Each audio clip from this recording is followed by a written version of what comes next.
I was abandoned by my family due to my golden sister's success. Now she's begging for help as the family business falls apart.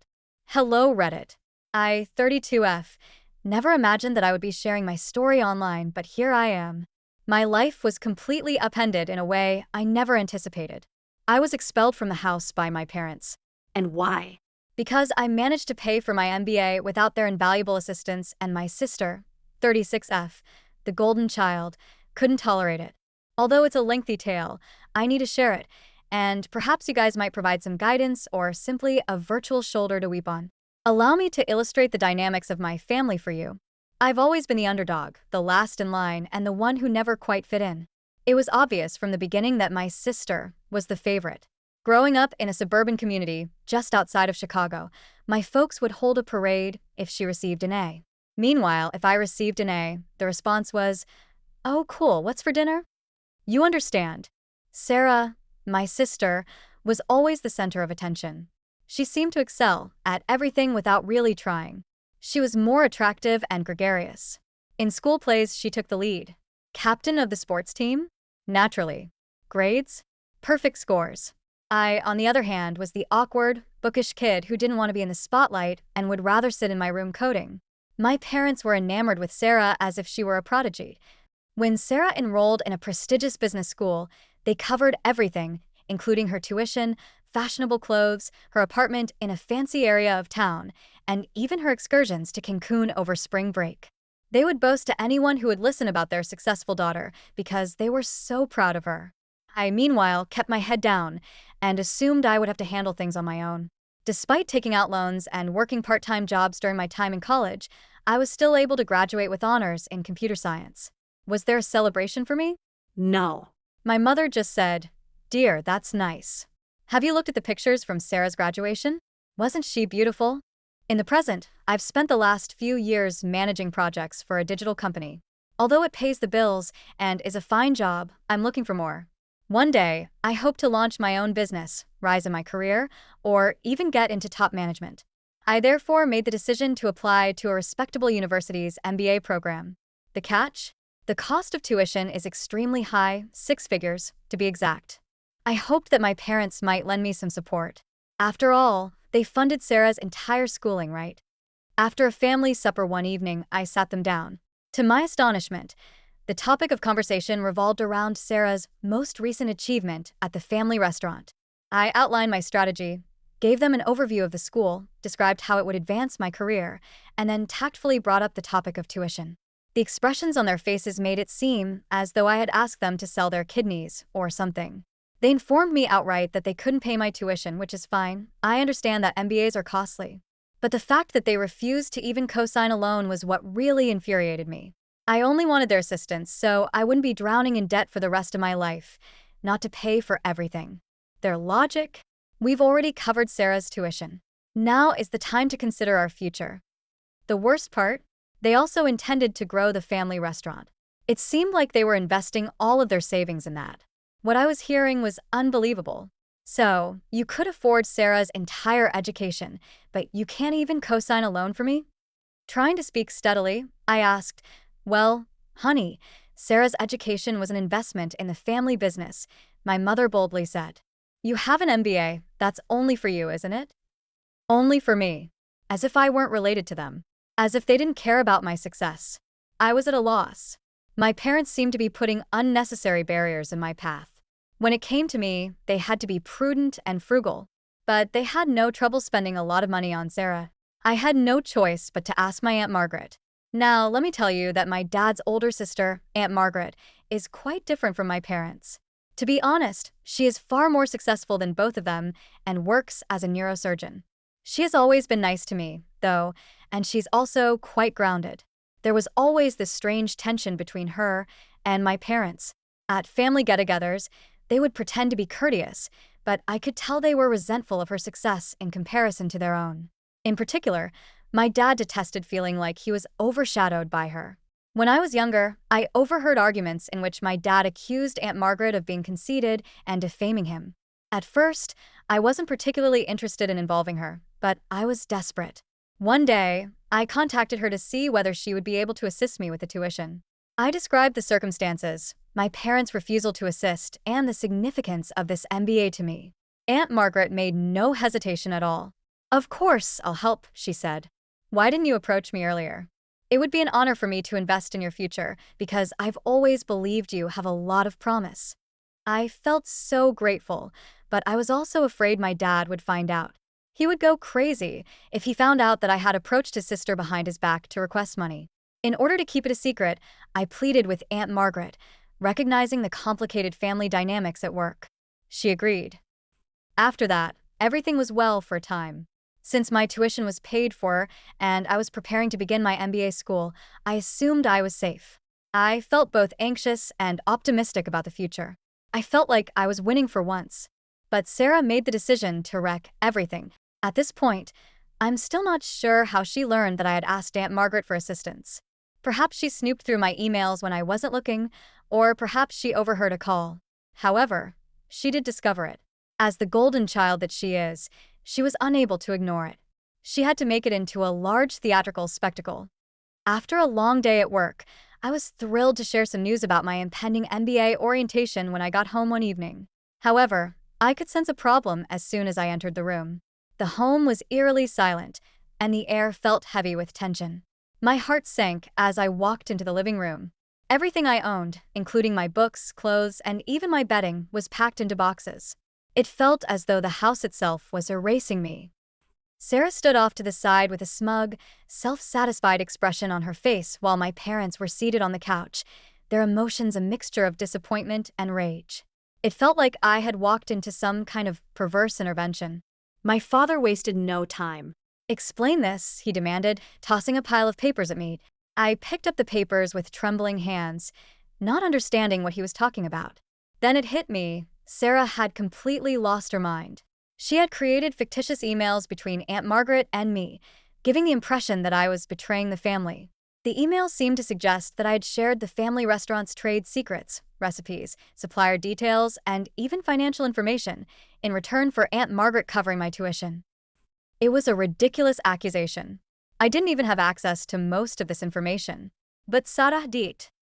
I stared at the papers in disbelief. "This isn't real," I stammered. "These emails are fraudulent. I would never do this." My parents, however, didn't even pay attention. My mom was crying as she stood there, and my dad was red-faced with fury. "We trusted you, and you stabbed us in the back," he said. They trusted Sarah, of course. She was always believed no matter what. It didn't matter what I said. Years of being the good daughter, working hard, and never causing trouble were meaningless in the face of Sarah's lies. In that moment, I realized I would always be second best in their eyes. They would always doubt me. "You must go," my father said coldly. "We won't have a traitor in this house." I pleaded with them to reconsider. I explained again and again that Aunt Margaret was only helping me in the same way they had helped Sarah. But it was useless. They refused to listen, convinced I had betrayed them. Sarah stood there the entire time, her arrogant expression never changing. Her eyes seemed to say louder than words that she had won. The sister she always viewed as a rival was finally gone. That was it. With just a few boxes of my belongings and the clothes on my back, I fled. As I loaded my car, I noticed the neighbors peeking out their windows, presumably curious about the drama. I felt utterly alone, deceived, abandoned, and humiliated. Once I was in my car, I broke down. I called Aunt Margaret, crying so hard I could barely speak. Without asking any questions, she told me to come to her apartment immediately. Without her support, I don't know how I would have made it through that night or the weeks that followed. I'm currently living with Aunt Margaret. She offered me a place to stay and reassured me that she would continue helping with my MBA. She has been an incredible support system, but I can't forget what happened. I vividly remember that night. Sarah standing there with that arrogant look on her face, my parents glaring at me like I was a criminal, and all my belongings packed away as if I had never existed. When I first started my MBA program, I was in a terrible mental state. But I channeled all my energy into my studies. It wasn't easy, but I graduated at the top of my class. The girl who constantly felt inferior is gone. She's been replaced by a confident woman who knows her worth. After graduation, I landed a job at a prestigious consulting firm. It's challenging work, but for the first time in my life, I feel valued for my abilities. No more living in Sarah's shadow. Aunt Margaret has been my rock through all of this. She's become the loving family I never had. We discuss everything, from her fascinating medical cases to my professional endeavors, during our weekly dinners. I've learned so much from her about standing up for myself and recognizing my value. As for Sarah and my parents, radio silence. No calls, no emails, nothing. At first, it was painful, but over time, I realized their absence allowed me to grow in ways I never could have while living under their roof. Life was going well, until last Saturday. Sarah showed up at my door. I nearly didn't recognize her. The air of superiority and the polished, glamorous image were gone. She was wearing a plain sweater and jeans that had seen better days. Her hair was pulled back in a messy bun, and there were dark circles under her eyes. She looked exhausted and defeated. "Hey," she said softly, her voice barely audible. "Can we talk?" Curiosity overcame my instinct to slam the door in her face. I stepped aside and let her in. Sarah sat awkwardly on the couch, fidgeting with her hands. Finally, after what felt like an eternity, she blurted out, "I need your help." She explained that the family business was in serious trouble. My parents had overextended themselves with the restaurant expansion, taking out massive loans they couldn't repay. Their much-anticipated project had turned into a financial disaster. They were drowning in debt, and my father was even considering filing for bankruptcy. "Dad's talking about losing everything," Sarah said, her voice trembling. "Mom's a mess, and I don't know what to do. I've tried to help, but I can't fix this." I listened, feeling a mix of emotions. A sick sense of satisfaction bubbled up inside me. Wasn't this poetic justice for how they had treated me? But there was also a pang of something else, not quite pity but close. "Why are you telling me this?" I asked, my voice calm but firm. "What do you expect me to do?" Sarah's eyes welled up with tears as she looked at me. "You're doing so well with your MBA and your job. I thought maybe you could help. Offer some guidance. Or—" She didn't finish the sentence, but I knew what she wanted. Money. The irony wasn't lost on me. The black sheep was now the family's only hope. "Let me get this straight," I said, keeping my tone steady. "After everything that happened, after 3 years of silence, you show up asking for help?" To her credit, Sarah looked genuinely ashamed. "I know I messed up," she said quietly. "I was jealous. You were always so capable and intelligent, and I couldn't handle it when Aunt Margaret helped you. I'm sorry." After 3 years, all she could muster was a half-hearted apology. It wasn't enough. "Sorry doesn't cut it, Sarah," I said. "You have no idea what I went through because of your lies." "I know," she said, her voice breaking. "But we're still family, right? Family helps each other. Please, just think about it." The word family hit me like a punch to the gut.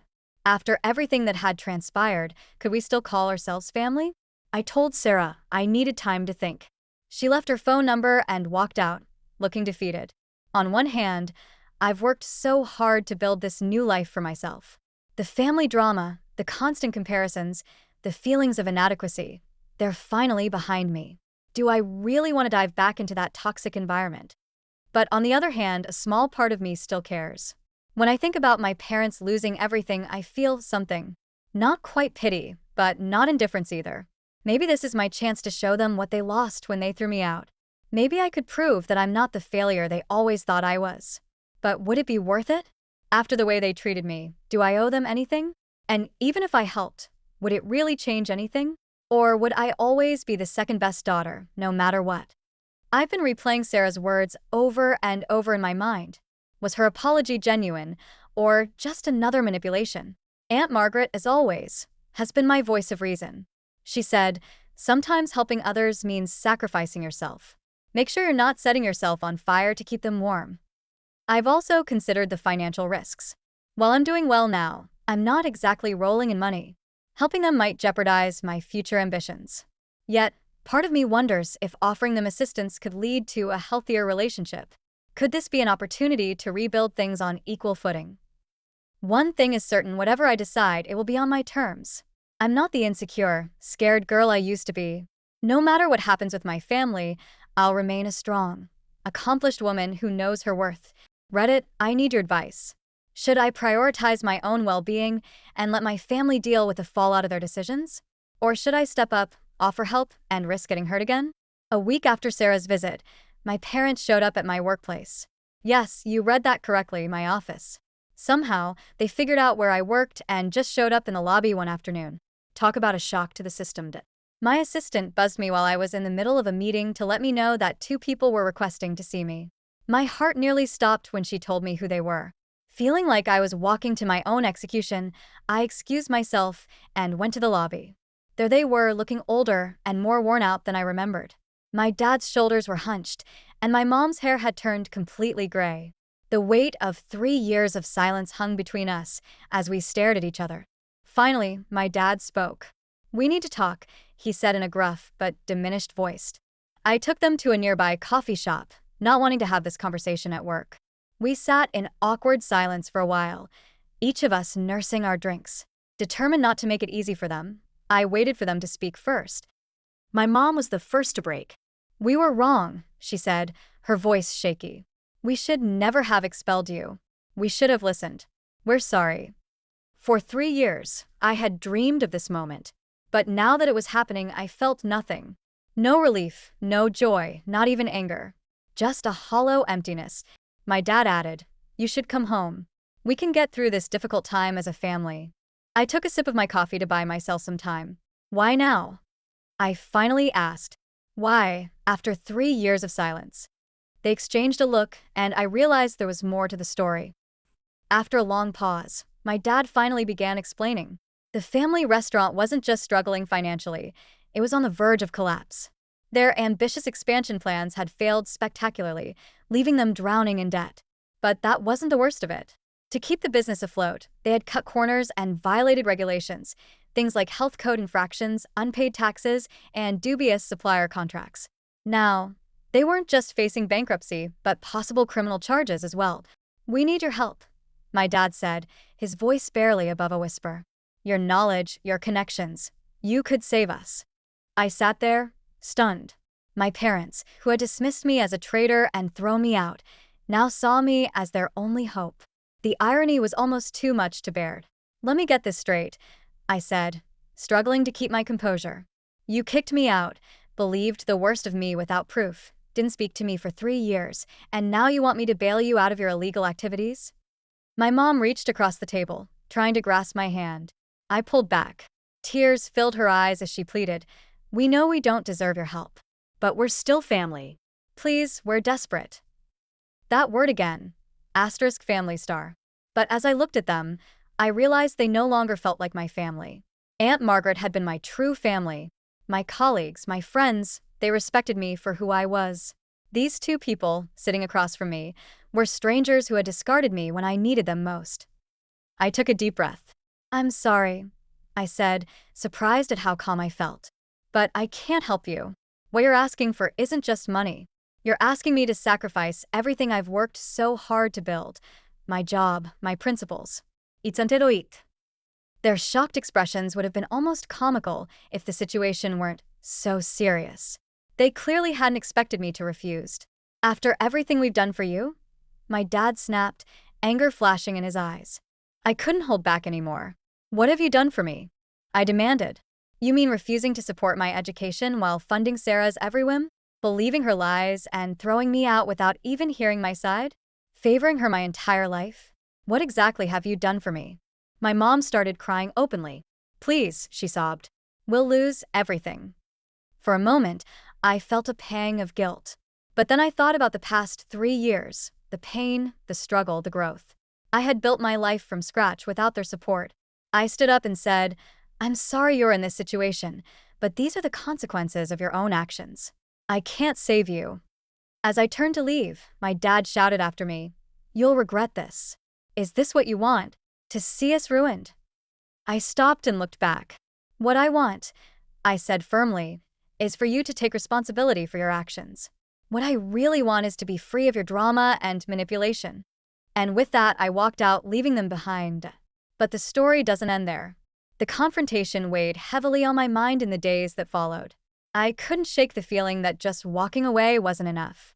My parents' actions had been reckless and unethical, and if they continued, others might suffer. After much deliberation, I made a difficult decision. I reported what I knew about their illegal activities to the authorities. I contacted the police, the IRS, and the health department, providing them with all the information I had. It wasn't an easy choice, but it was the right one. Within weeks, the restaurant was shut down pending a full investigation. My parents and Sarah were facing serious legal repercussions. The fallout was swift and severe. Sarah called me, screaming and crying, accusing me of ruining the family. My parents left a series of frantic voicemails, alternating between begging for help and threatening legal action. But I stood firm. I made it clear to the authorities that I had no involvement in their wrongdoing, and Aunt Margaret supported me every step of the way. The investigation is ongoing, but from what I've heard, the restaurant will likely be permanently closed. My parents and Sarah may face fines or even jail time. It's not the outcome anyone would hope for, but it's fair. As for me, I'm doing better than ever. With the toxic family dynamics finally broken, I've been able to focus on my career and personal growth. I recently received a promotion at work, and my colleagues have been incredibly supportive throughout this ordeal. For the first time, I feel like I'm exactly where I'm meant to be. Aunt Margaret and I have grown even closer. She's been my rock through all of this, and we're planning a trip together once the dust settles. It's something to look forward to after so much turmoil. I won't pretend it's been easy. There are moments when I question whether I made the right decision, moments when the guilt creeps in. But then I remember the years of pain and manipulation, and I know I did what I had to do. I chose myself, and for that, I have no regrets. To anyone reading this who's dealing with toxic family members, remember, you have the right to put yourself first. You're allowed to set boundaries, and you don't owe anyone your happiness or success. Sometimes, the family you choose matters more than the one you're born into. Thank you for listening to my story and offering your support.